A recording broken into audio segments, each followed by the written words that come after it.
میں نے کئی دفعہ ذکر کیا کہ جن خواتین کو ٹارچ انفیکشن ہوتا ہے، یعنی جن کی ٹارچ پروفائل خراب ہوتی ہے، جن کے بچے بار بار ضائع ہوتے ہیں، اس میں مثلا ٹاکزوپلاسموسس ہو سکتا ہے، روبیلا ہو سکتا ہے، ہرپیز ہو سکتی ہے، اس کے علاوہ سائٹومیگالی وائرس ہو سکتا ہے، کوئی اور ادر ہو سکتا ہے۔ بسم اللہ الرحمن الرحیم۔ سائم ہومیوپیتھک انفرٹیلٹی کلینک سے آپ کی خدمت میں حاضر ہوں۔ ہمارے کلینک کے اوپر جو ڈسپنسری ہے اس کی ایک لمبی چوڑی لسٹ ہے، بہت زیادہ دوائیاں پڑی ہوئی ہیں۔ ہم نے پہلے یہ فیصلہ کیا تھا کہ A to Z جو دوائیاں ہیں، یعنی پولیکرس دوائیاں ہیں، ان کو ہم ڈسکس کریں گے، لیکن بہت سارے دوست فون کر کے یہ بھی کہتے تھے کہ ڈاکٹر صاحب مین دوائیوں کو پہلے آپ ڈسکس کریں، تو اسی کو بنیاد بناتے ہوئے میں نے یہ فیصلہ کیا کہ ایک دوائی A سے بولی جائے خاص قسم کی، پھر ایک دوائی B سے بولی جائے، پھر ایک C سے، پھر D سے، اس طرح کر کے۔ تو آج جو ہے نا B کے حوالے سے بیسلینیم ایک خاص دوائی ہے، اس کے اوپر ہم ڈسکس کر لیتے ہیں۔ بیسلینیم بیسیکلی ایک نسوڈ ہے۔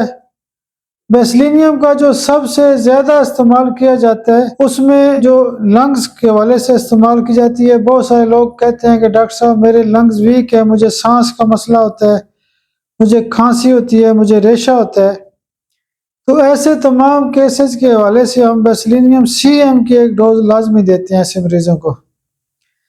دوسرے نمبر پہ جو بیسلینیم میڈیسن ہے، یہ سکن کے حوالے سے بہت استعمال کی جاتی ہے، یعنی سکن کے جتنے بھی مسائل ہوتے ہیں اس میں آپ ایک ڈوز اینتھراکسینم دیں اور اس کے ساتھ ساتھ ایک ڈوز بیسلینیم دیں۔ بیسلینیم جو ہے وہ سکن کے بہت سارے مسائل میں کام آتی ہے۔ مثال کے طور پہ سر کے اندر کوئی بھی مسئلہ ہے، جیسے ایک بندہ کہتا ہے کہ ڈاکٹر صاحب مجھے بال چر کا مسئلہ ہے، تو بال چر کے حوالے سے بھی ہم یعنی سکن کو بیس کرتے ہوئے بیسلینیم CM کی ایک ڈوز دیتے ہیں۔ اس کے علاوہ ویسے بھی لوگ کہتے ہیں کہ میرے بال گرتے ہیں، تو وہاں بھی بیسلینیم کی ایک ڈوز دیتے ہیں۔ اس کے علاوہ بہت سارے لوگ کہتے ہیں کہ ہمیں سکن کے حوالے سے رنگ وارم کا مسئلہ بنتا رہتا ہے، تو رنگ وارم میں بھی بیسلینیم CM کی ایک ڈوز دیتے ہیں۔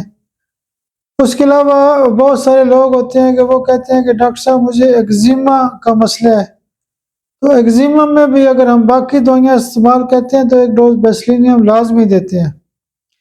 میں نے پہلے بھی بتایا تھا کہ گردن سے لے کے جو نیچے ناف تک ہے، یعنی یہ جو پورے پیٹ کا حصہ ہوتا ہے، اس میں بیسلینیم بہترین کام کرتی ہے۔ مثال کے طور پہ لنگز کی میں نے پہلے بات کی ہے۔ میں نے کئی دفعہ ذکر کیا کہ جن خواتین کو ٹارچ انفیکشن ہوتا ہے، یعنی جن کی ٹارچ پروفائل خراب ہوتی ہے، جن کے بچے بار بار ضائع ہوتے ہیں، اس میں مثلا ٹاکزوپلاسموسس ہو سکتا ہے، روبیلا ہو سکتا ہے، ہرپیز ہو سکتی ہے، اس کے علاوہ سائٹومیگالی وائرس ہو سکتا ہے، کوئی اور ادر ہو سکتا ہے۔ آپ بے شک ٹارچ کی دوائیاں استعمال کریں، لیکن بیسلینیم CM کی ایک ڈوز ان کو لازمی دیں۔ ہمارے تو فارمولے کے اندر جو ہم H پائلوری کا جو فارمولہ ہے اس میں بھی بیسلینیم H پائلوری سے پہلے ہم بیسلینیم CM کی خوراک اس لیے دیتے ہیں کہ یہ پیٹ کے مسائل کو بہت اچھا ٹھیک کرتی ہے۔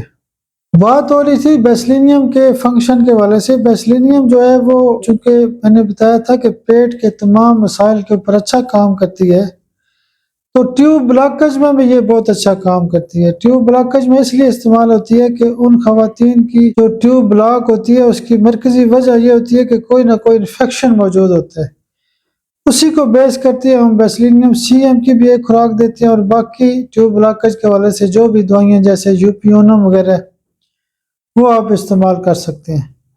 اس کے علاوہ روٹین میں لوگ آتے ہیں کہتے ہیں کہ ڈاکٹر صاحب مجھے کھانسی ہوتی ہے، بلغم ہوتا ہے، ریشہ ہوتا ہے، تو ان تمام مسائل کے حوالے سے بیسلینیم بہترین کام کرتی ہے۔ اس کے علاوہ ایک اور خاص نقطہ یہ بھی تھا کہ جو دانت ہوتے ہیں، دانتوں کے اوپر جو ٹارٹر جمع ہو جاتا ہے، یعنی ہم جیسے سادہ لفظوں میں کہتے ہیں کھرنٹ سے جمع ہو جاتے ہیں، تو دانتوں کے اوپر جو ٹارٹر جمع ہوتا ہے اس والے سے بیسلینیم ایک ٹاپ گریڈ کی دوائی ہے۔ آپ میرے لیے دعا بھی کیا کریں۔ بہت شکریہ، بہت شکریہ، بہت شکریہ۔